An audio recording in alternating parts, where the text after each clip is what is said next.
Good evening, welcome to anyindia.com news. In today's another update, Minister Tinku Roy presented certificates to 2 supervisors and 29 CDPOs after their training in the Social Welfare Department. The Secretary and Director were also present at the event. Let's take a look at the report. Minister Tinku Roy handed over certificates to 2 newly appointed supervisors and 29 CDPOs of the Department of Social Welfare and Social Education after their training. The ceremony was attended by the Secretary and Director of the department, who commended the trainees for their dedication.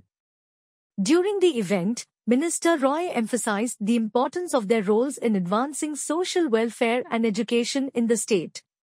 He encouraged them to work diligently for the betterment of society. New Job Papak D also had an opportunity to speak with Minister Roy, discussing future initiatives and goals for the department.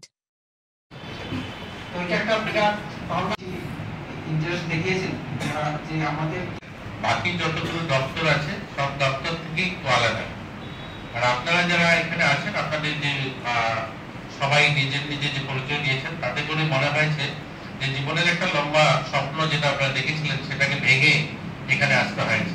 অনেকেই যারা engineer রয়েছেন, civil engineer, electronic engineer, বিভিন্ন জায়গায় স্কুলের গন্ডি পেরিয়ে যখন কলেজে গিয়েছিলেন তখন স্বপ্ন ছিল ব্যাঙ্গালোরে বড় একটা বিল্ডিং এ সেখানে হয়তো কনস্ট্রাকশনের কোনো জব দেখবেন, বড় বড় কোম্পানিতে জব হবে।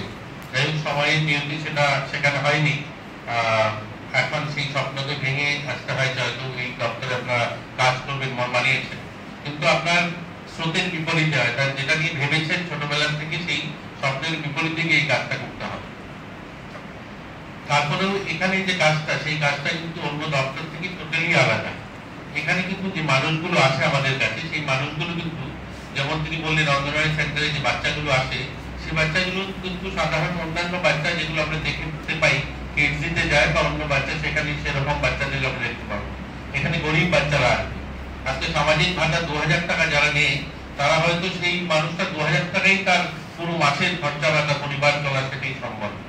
যারা দিব্যাঙ্গরা আসে আমাদের এখানে সার্টিফিকেট নিতে তারা সেই ধরনের মানুষই এত অসহায় যে তার কাছে ওই সার্টিফিকেটটা পেলে সে ভাতার জন্য অ্যাপ্লাই করবে এবং তার সংসারটা চলবে। এখানে যারা মায়েরা আছেন, যারা ওয়ান স্টপ সেন্টার, সন্ধিনিবাস বা আমাদের অন্যান্য যে হোমগুলো রয়েছে সেন্টার হোম, যারা সেন্টারে গিয়ে একটা রাত্র থাকতে হয় মহিলাদের, ওই মহিলাটাই যায় যারা দীর্ঘ 2 বছর জাতিতা পরিবারে। কোনো মহিলা বাড়ি থেকে একদিনই পালিয়ে। Thanks for watching. Stay tuned for updates and don't forget to subscribe our channel by hitting the bottom right logo.